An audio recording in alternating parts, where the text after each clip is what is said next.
Gather round, kids. I want to tell you a story called A Visit from St. Nicholas. 'Twas the night before Christmas, and all through the house not a creature was stirring, not even a mouse. The stockings were hung by the chimney with care, in hopes that St. Nicholas soon would be there.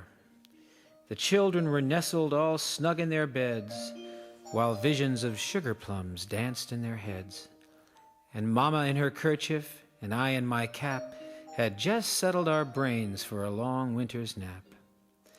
When out on the lawn there rose such a clatter that I sprang from my bed to see what was the matter. Away to the window I flew like a flash, tore open the shutters and threw up the sash.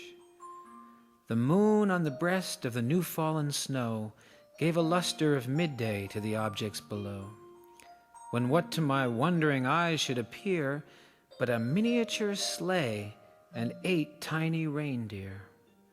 With a little old driver so lively and quick, I knew in a moment it must be Saint Nick. More rapid than eagles his coursers they came, and he whistled and shouted and called them by name. Now Dasher, now Dancer, now Prancer and Vixen, on Comet, on Cupid, on Donder and Blitzen. To the top of the porch, to the top of the wall, now dash away, dash away, dash away all. As dry leaves before the wild hurricane fly, when they meet with an obstacle, mount to the sky, so up to the housetop the coursers they flew, with sleigh full of toys, and St. Nicholas too. And then in a twinkling I heard on the roof the prancing and pawing of each little hoof.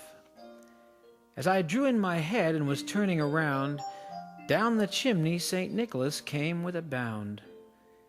He was dressed all in fur from his head to his foot, and his clothes were all tarnished with ashes and soot.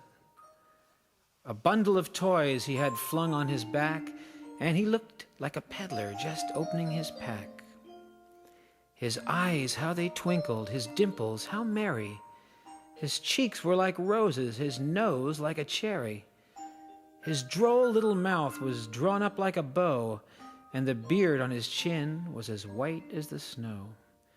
The stump of a pipe he held tight in his teeth, and the smoke, it encircled his head like a wreath. He had a broad face and a little round belly that shook when he laughed like a bowl full of jelly.